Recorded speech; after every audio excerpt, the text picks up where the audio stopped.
Within that first year, we doubled, I think tripled our business. That's wild. And what did your father say then? His eyes were open. What's up, everybody? My name is Adam, and I'm the host of the UKnowAdamTsang podcast, the show that is dedicated on bringing on passionate people, learning about their stories, and delivering value to entrepreneurs. So if that's what you're interested in, go ahead and follow, like, and subscribe. You know what I'm saying? How's it going, guys? Welcome back to another episode of the UKnowAdamTsang podcast, where you get to know just a little bit more about people, passions, and all things business. Today, I have a very special guest, Mr. Tommy Lewis of Smart Funding Today. That's right. Welcome to the show. I'm glad to be here. Tommy, I have to tell you, this is a very special moment for me, simply for the fact that the reason why I decided to go down this podcast route was that there was one, I don't even really know why I was there, but I was walking through Lewis Color and I decided to interview you for the purpose of generating content.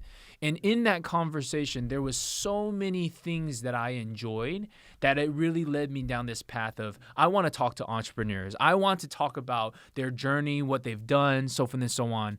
But it was a very special memory for me. And the fact that you're sitting here in this new studio or newer studio, it's absolute a blessing. Thank you so much. And I think what sprung that, to be honest with you, is we had a chamber event out at Lewis Color. Okay. And I think you had come through, and me and you were talking, and you wanted to come back later on, and me and you talked more one-on-one. And asked if it was okay if you brought a camera and we sat down and talked. That's right. And I think that's how that started. That's amazing. Yeah. Well, for the audience that is unfamiliar with who you are, can you give me some details about kind of your history with entrepreneurship, the business things that you've done in the past, and the business things that you're currently doing? Okay, sure. I'd be glad to. My name's Tommy, or Thomas Lewis, but I go by Tommy. I'm 61, and I was born in 1961. Like that? Yep. Grew up in a family-run printing company. And back in that day, our family, we worked in it. So, a lot of, I think, back then, a lot of kids would come home, go out in the yard and play. We'd come home and go to work. Sure. But it was something that instilled into me values. Sure. And my father taught me that, as well as my mother, and it's something that I've carried with me through life that I've enjoyed, and I think that's what's made me where I am now. I like to start something new, a new business, and watch it grow and mature, and then, like I've done with the printing company before, I've now moved on, and in 21, the end of 21, I actually sold out of my the printing company. And started my own company. That's awesome. And awesome. So, we're here today to talk about that and everything in between. Absolutely. Along the way, we've started up several different businesses. We've got a gym. Me and my brother own property. We've got a properties company, LLC, where we buy and sell properties. I myself am doing some individual investments in properties. Mm-hmm. And, we've started other printing companies. We started a company in Savannah back probably 15, 20 years ago. And we got that company up and going. Then we turned around and sold it. My life has been full of that. And after retiring, I'm now entering my second phase and starting another whole new adventure. Yeah. And hopefully I can move on. There'll be a third and a fourth phase. I love that. Yeah. So take me back to the very beginning, because I always have a curiosity about this. What was the first recollection that you had of doing something, I guess, entrepreneurial? Well, it was growing up in a family-run business. Mm-hmm. You had to, I had a desire to do something different, and I wanted to do something to get my dad's attention, to kind of stand out. And how many kids in the family? I have a younger brother and an older sister. Okay. And middle child. I'm the middle child. Okay. Middle child. And it's true what they say about the middle child. What do they say about that middle child? Let's verify it. No, no. Life was good. I was fortunate. I had an older sister. I say older. She can probably be upset about me saying that, but she's not too much older than me. And then a younger brother who's 5.5, 6 years younger than me. But we worked together as a family real good. And my brother now, actually who I sold out to, my brother and my nephew now, they run the printing company. My sister, we bought her stock out in 99 actually. So, and she's moved on and running, doing things here in Statesboro. Wow. And working with a large company here and running it and doing an awesome job there as well. But yeah, getting back to why, printing was a traditional type business, back when my father started it in the 60s and 70s.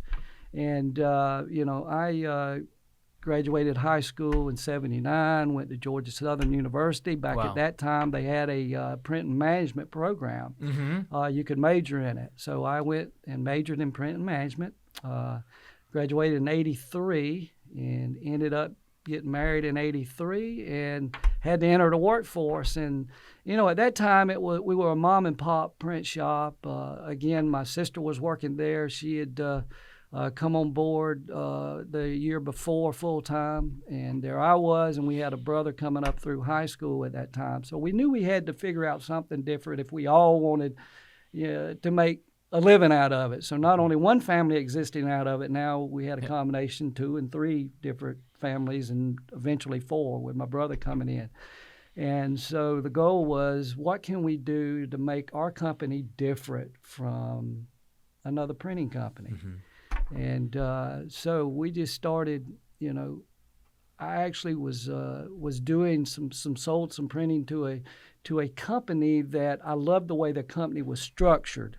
It was a forms printing company. Forms? So forms, business forms. Okay. Back in the day, you don't see many business forms now. Computers So you're talking taking about W-9, like 1099, like all those forms? forms, bank forms and Okay. stuff, that you used to do. Snap apart forms. I don't know if you remember the days where you had 3-part forms and you'd sign it. And nowadays, it's done on a cell phone or whatever. You just sign it digitally. Wow. But this is, back in the old analog before the digital days. But the neat thing about this forms company is they had salesmen going around calling on printing companies like us to sell their business forms. And they were producing the business forms in their plant and facility. And they would use regular printers, local print shops, as a way of bringing those forms in and outsourcing it to them, the business forms, because they had specialty equipment and all of that kind of stuff. So that got me to thinking one day when I was standing there running the press, printing that, just trying to figure out, and my mind was in that mindset of deep in thought of what I can do, what can we change our business? And so I'm like, well, if they're selling through other printing companies what they produce, why can't we come up with something here that we're specifically doing that no other printing company is doing that we can do for them?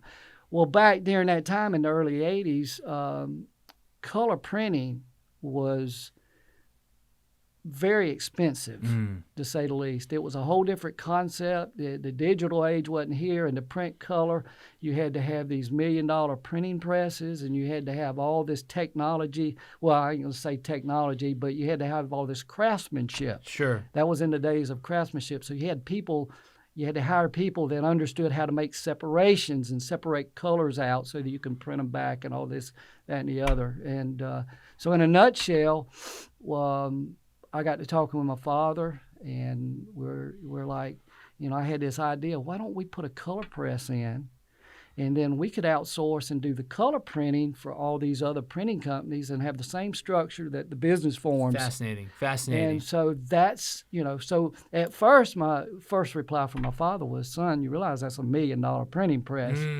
How are we going to do that? That's right. And thank God for local banks back then, and businesses was done a whole lot different. What was it like back then? Well, it was very simple. You could call your banker on the phone and say, hey, I want to do this. And if you had the integrity and you were known in the community and they knew of you and how your work ethic and all that was, you got it. You got it. Wow. You can't do that nowadays, but back then you could. And so fortunately for us, we went and sat down and talked with a local banker here, and I started researching, color printing presses, and so we ended up putting a Heidelberg printing press in, and we were one of only one other printer in probably the south of Atlanta and north of Jacksonville that had a color printing press. Wow. And so we put that in place, and at the same time we pulled off this unique advertising strategy. And we took a leap of faith, and we went out and invested a lot of money, not only in the printing press, but in the marketing piece to get out, to put out all these other printing companies. And, we advertised, bought a mailing list, printed up a price guide, which was something back then my father said was very taboo, son. You do not put your printing prices for everyone to see. Your competitors will get out there and they know your pricing and you got a problem.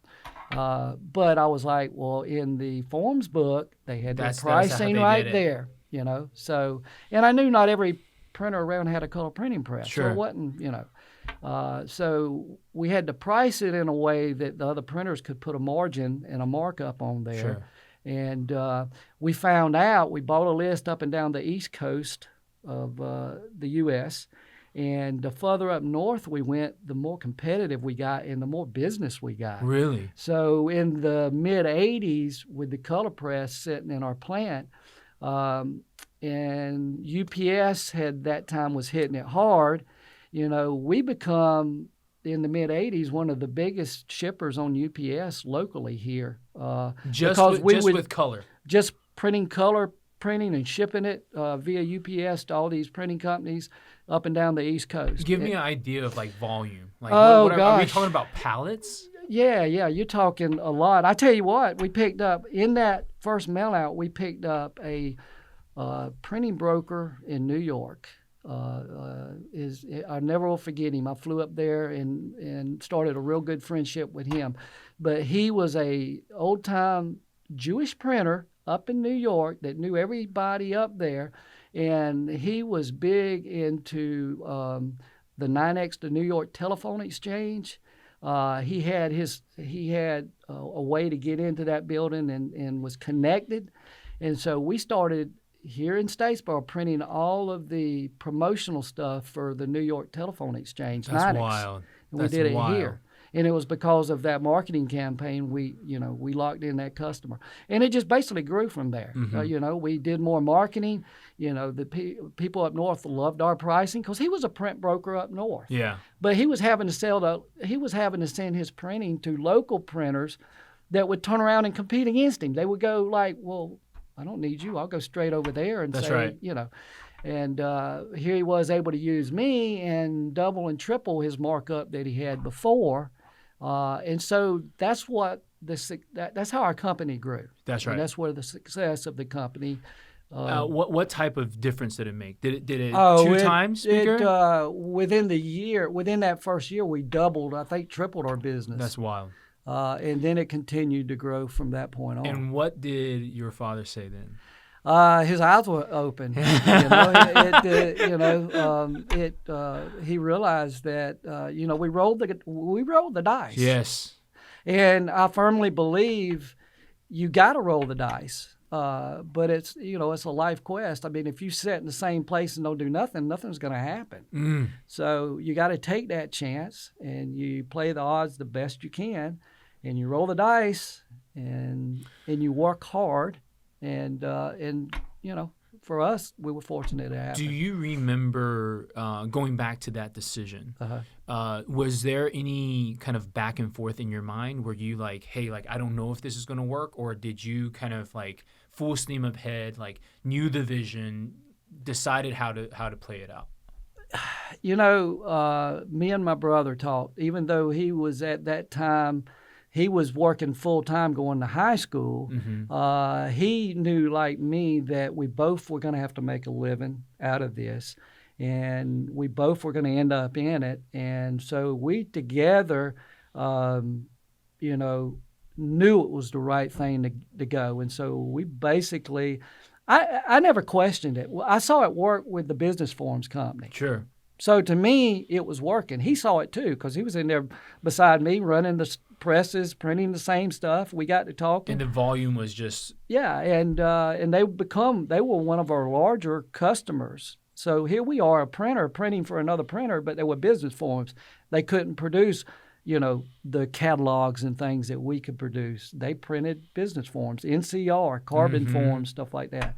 So I knew if we had the right product, and at that point in time, you still had craftsmanship, and the digital age has not hit us, but that as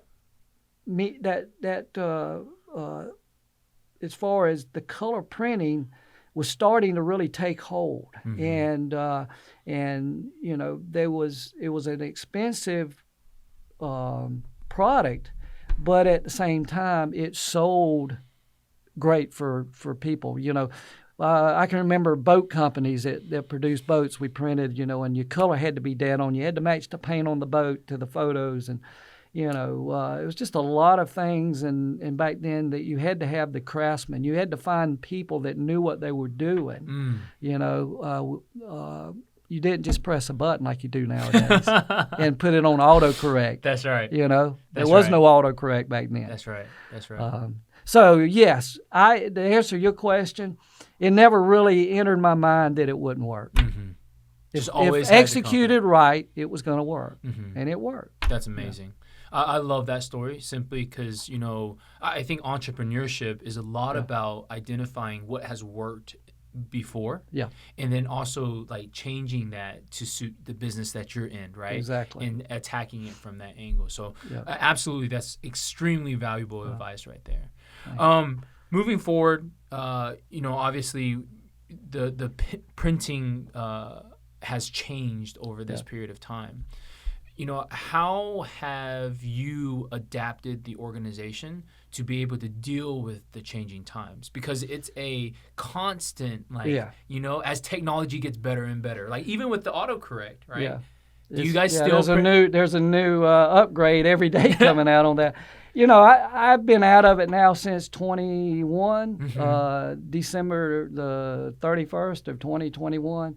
So I've been out of it now a year and a half. And, I still go out to the printing company, not every day, but 2 or 3 times a week. Just to check in. And just to walk through and the look and keep it. But so much has changed in the last year and a half that it would take me going back in there now, relearning some new ways and learning the upgrades on the software. Even the system, the MIS that they're working out there now, has probably been upgraded half dozen times. Wow. So I wouldn't know all the new features for estimating a quote or, and so I left that in great hands with Justin, and, he's doing a wonderful job with it. And I go out there mainly now just to, it's part of me still. Our father, went out there pretty much every day until he got to the point in his life he just physically couldn't go out there every day. Printing, it gets in your blood, and it's true what they say, and it's like, I don't know, I gotta go out there 2 or 3 times a week to get my fix on printing. And it was a great business for me, and but I had got it to a point, I ain't gonna say burnout, but I was ready to move on, and try something different with my life. And it was time to hand the reins over to someone else. And, I knew Justin coming up behind me was perfect Yeah. to do that with. What I see in here is this a very entrepreneurial spirited family. What about your family made that happen, right? Because I mean, now your brother, you said your sister to a certain extent, now your nephew. Yeah. How is that? Is that across the board, or is that just certain people in the family? No, I think our whole family is that way, to be honest with you. I think we all have that. And I don't know if that's because we were part of a family that started a business, that was involved in creating a new business, and we want to continue to see that business grow. You know, I want that business to double, triple, keep growing. You know, I hope, you know, Justin's already got a son now that, so the fourth generation is now being, is coming along in there. And, you know, I hope that for generations to come, the company's there and it keeps growing. But I think it was enrooted deep in the family, in our family, and I think because the family pretty much, my father started it, but we were all there from the beginning and watched it, and we were all part of it. Sometimes family is known to benefit a business. Other times it actually has the ability to tear families apart. Exactly. What was different about your family that really held everything together? Communication. Ooh, Big this word. is a big one. Big one. You got to communicate, and you got to be open and honest no matter how. If you're putting the business first, that's the only way you're going to do it. You know, if you're going to not have the communication chain open, business is going to fail. You can't have one pushing forward this way and one pushing forward this way. You got to be pushing together forward the same way and have the same idea and the same. And I'm not going to tell you that along our way we didn't have our differences. Of course. Everybody's different. So, you know, something that I didn't think was the right way to go, you know, Randy could have thought it was. Sure. But we would sit down and we talk about it. And ultimately we had to know that the business was first. You know, we had at one point in time, I think in the late 90s, we had 110 employees there. So you're talking about a company that had a lot of families being fed out of that company. And so if I make a decision, it's affecting a lot of people. Sure. You know, technology now has come along and replaced a lot of the people. Sure. You know, I think now there's 50 employees, 45, 55, somewhere in there. I'm not real sure. But yeah, you got to be on the same page. And I'm sure, you know, now that, you know, Justin's president, Randy is still involved in the company. Him and they own it together. But, you know, you don't have three different opinions now. You got two, and that's better. Sure. If you were, you know, it's always good to have a second opinion on anything just to bounce something off. And that's the way me and Randy were able to operate for years. You know, initially in the 80s and 90s, the way we viewed the company is I looked at it as my responsibility to get the work in and Randy's responsibility to get it out. So I sold and he run production. You know, the last 10, 15 years, and Justin's come along, you know, Randy's been just as involved as developing the business and growing it as, you know, and, you know, the digital age brought in all kind of unique things, digital storefronts and, you know, all kind of technology that you can do to automate. Sure. And I firmly believe in automation. Automate the hell out of something if you can. You know, that's a couple of things that I try to do and learn and have knowledge of myself now. Is my company website now for what I do, I'm hands-on with it. Yeah. So I manipulate it. You know? Like I've just recently, yesterday, updated some stuff on it because I want to be able to, if I have an idea and a thought that hits me, I don't want to wait a week on someone to do it. I want to get in there and do it. I think that's a true hallmark of an entrepreneur. I mean, at the end of the day, like the lifetime learning, like we lifelong learning. I apologize. Like I think to me that is such a critical piece. Yeah. How would you encourage people to do so? Right. I think there's so many people that are out there that they want to start a business. They want their thought is an app. Yeah. Right. But the first thing that their mind goes to is like, well, I don't know how to code an app. Yeah. Right? And then they're stuck there. They have no other route. But I've also seen people that say, okay, I want to do an app. They search for the developer. They realize they can't find them, and then they do what?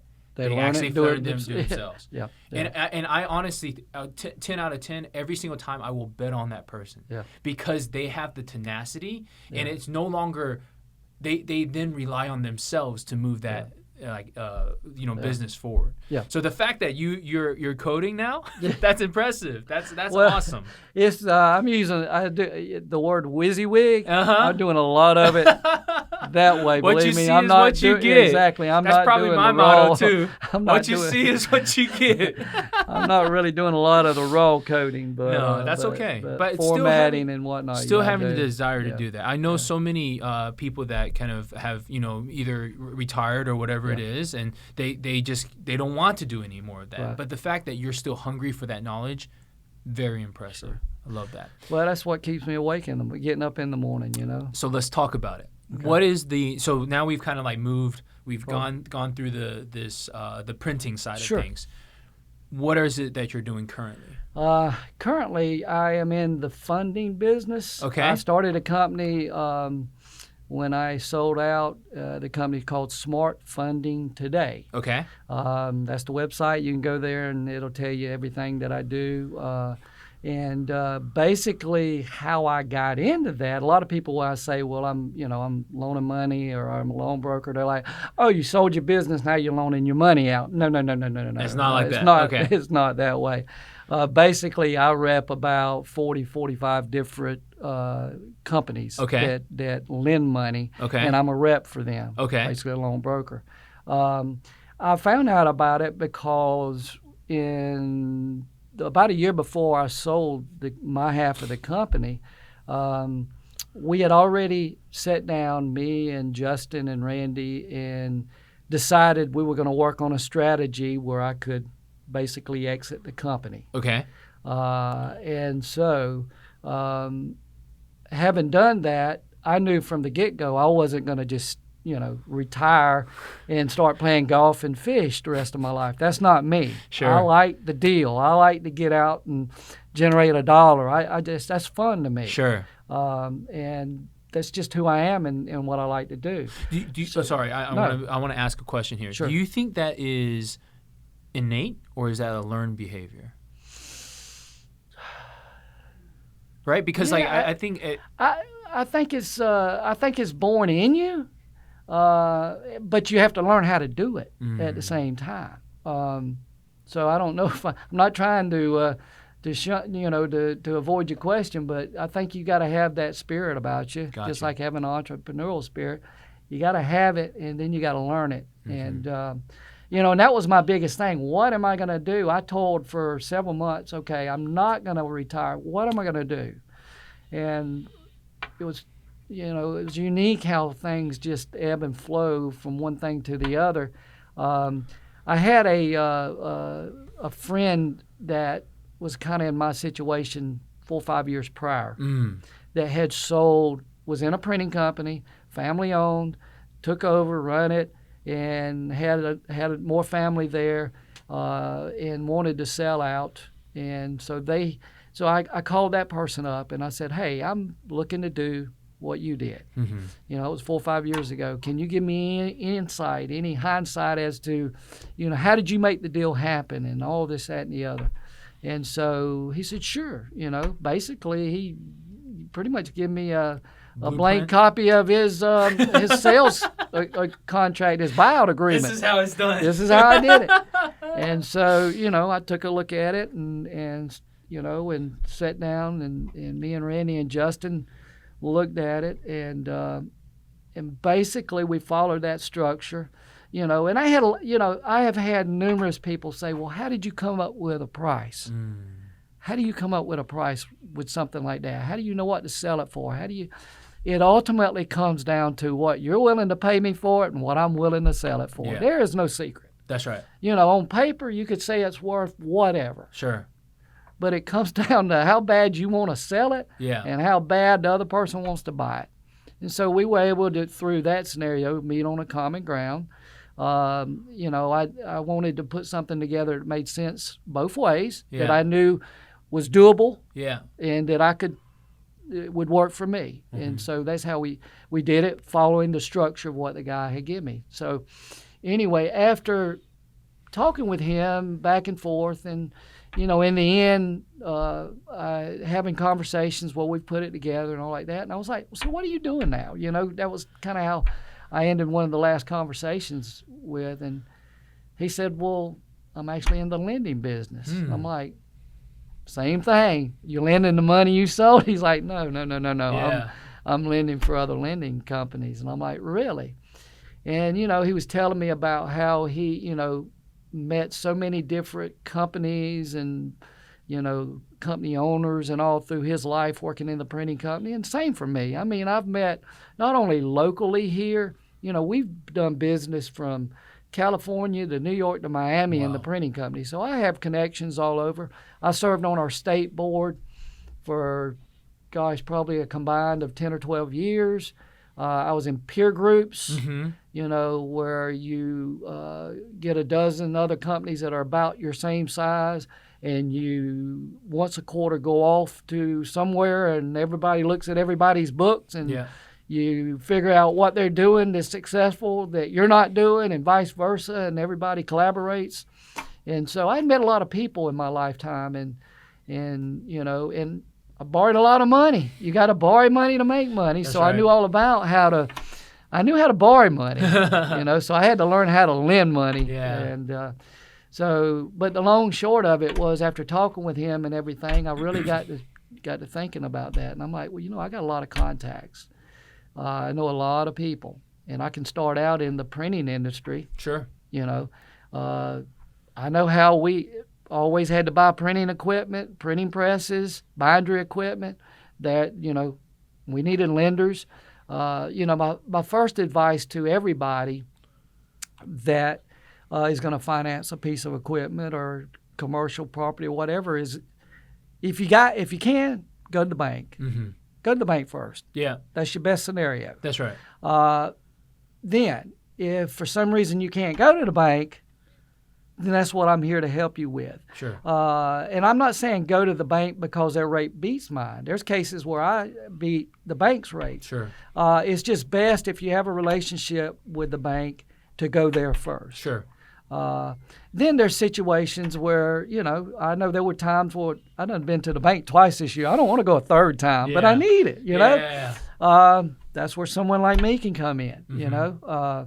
When you've been there enough and you don't want to go back and dip your hand in the cookie jar again, try out another cookie jar. And I like it. That's me. We... let me ask you this. So how has lending been? Like, are you enjoying it? Yeah, it's been really good. Mm-hmm. It has, I've helped a lot of people, and that's what I like to do. I like to be in a position to help a company. Not only if you don't need to go back to the bank, but let's just say you might have a credit difficulty going on at this time. Mm-hmm. There's times when, we were in business for 60-something years, and I can guarantee you we didn't have 60 years of perfect credit every year. Sure. So it might be where you have a flaw in your credit history and you need some help. Sure. Again, that's where I can come in and help you. Makes sense. So there's the versatility of that is what we can do. On the other hand, and when I'm dealing with printers, and I really like dealing with printing companies and helping them borrow money to purchase the things that they need, I generally know as much as they would know about that equipment too. Right. That's right. So I can advise them not only on how to get the best rate, is I can also give you my experience on the best equipment. Sure. If you're trying to decide between a Heidelberg press or a Komori press or any other kind of press out there, I can tell you my experiences because we've run them both. Sure. You know. And I think that's valuable because you immediately are more than just just a lender. Let me get you the money. Now Yeah. you're saying like, okay, well, you really need to go with this decision, and sometimes that advice itself is more than worth. It's worth a point or two on the credit. At least.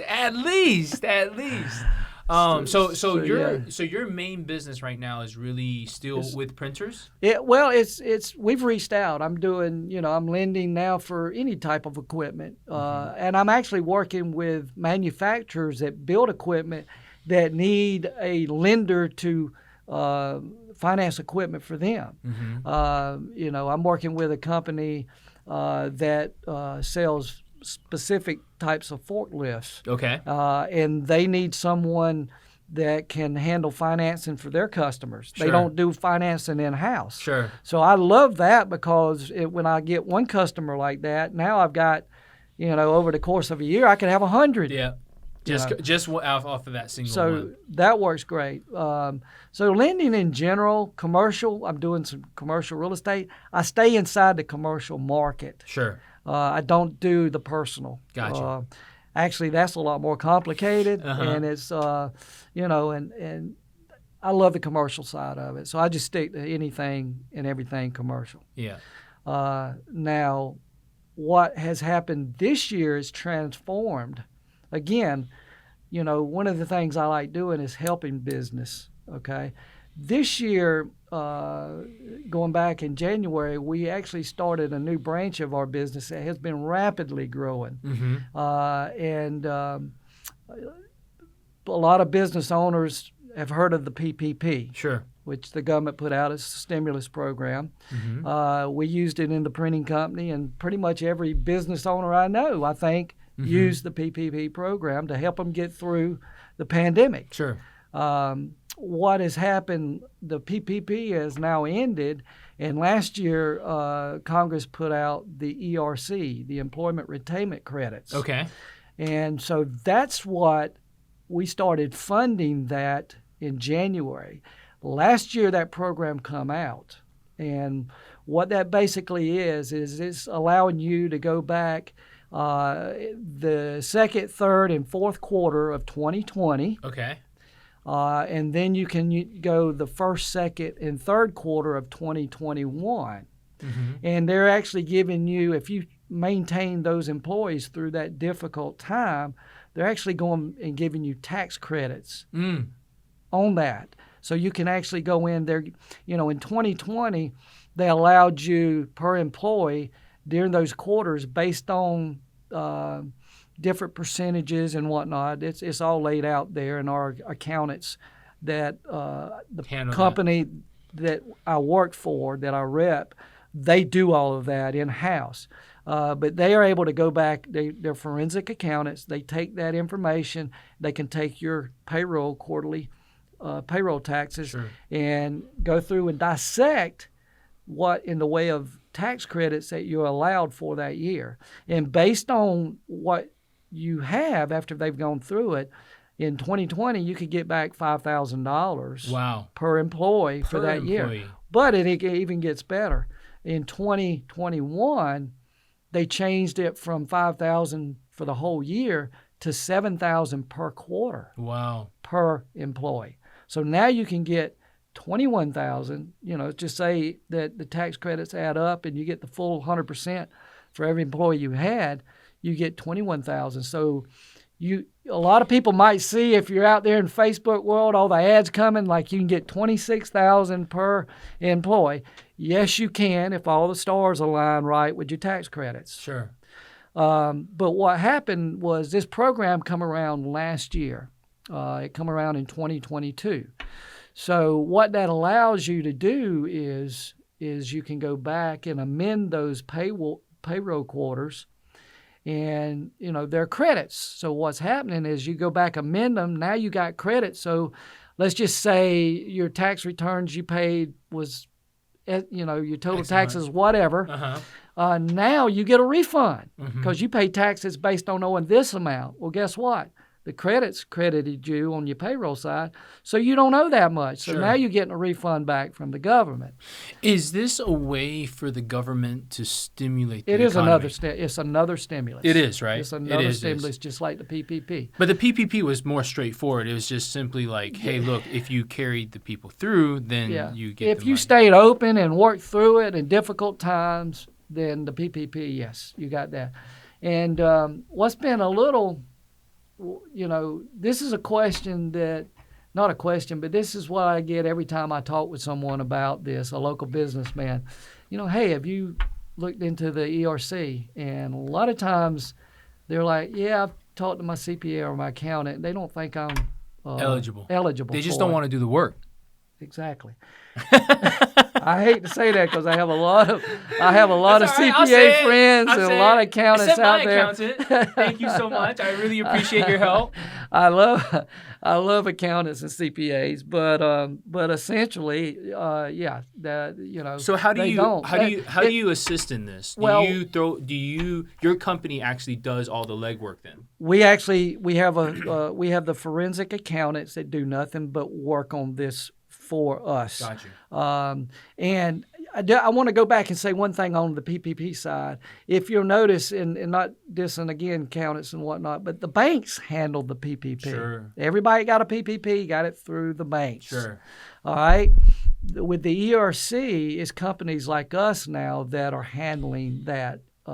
You could have your accountants handle it, but companies, and the reason we got involved, me as a funding company, was here's what was happening. Last year, they were going back making amendments and all of that, but the government was taking 6 months. When it started, they would tell you 3 to 6 months you'd have your money back. So right now you're moving it forward. Yeah. The problem with that is now it is taking even longer than that. Wow. There's so many people now starting to take advantage of the ERC that they're telling people now 6 months to a year. Mm-hmm. Well, a lot of these people need that money now. Mm-hmm. I've got people out there that we've gone back and amended, and they're waiting on $500,000 to $1 million to come back, and they need that now to buy inventory. Or they need, So we had.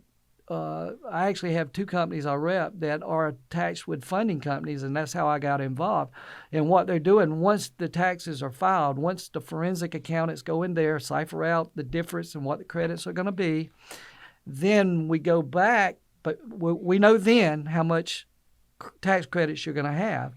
And then we can go in there and amend those returns, and we file them with the government. Mm-hmm. Once they're filed and the government acknowledges the IRS that we've received it, then we can move them on to a funding stage where we'll fund them 80% of the total amount. So if let's just say $100,000 coming back, then we can fund them $80,000. Yeah, there's going to be a monthly fee for doing that. Sure. No money's free. Sure. But it's about the amount of what a credit card would be if you're swiping on. So it could be 1.5%, 2.5%. But your company basically helps them get that money. We help them get faster. at a faster rate. Mm-hmm. Because right now I've got people that have filed 9 months ago and still hadn't got their money, and they're like, well, I wish I'd have come to you 3 months ago, and they just had the finance. Even if you've already filed and you're waiting on your money, we can still help you fund it. Sure. We can fund it until you get the money back. Sure. We'll fund you 80% of it. Sure. And basically, again, that's how we got involved with the ERC. And that program, to be totally honest with you, is probably taking 80% of my time now. And it's growing because so many people are now finding out about it. I get so many calls on it. So many people call my phone about it. It's stimulus money, and it's money you should be taking advantage of. Sure. It's like walking by this table right here and a stack of money sitting on there from the government saying, take it, and you walking by and choose not to take it. Why would you do that? That's right. Why would you do it? That's right. So, I enjoy helping people get that. Yeah. Help them work through it. That's awesome. What's on the horizon for you? So I know we've talked about printing. We've kind of like shift gears, talked about lending. Yeah.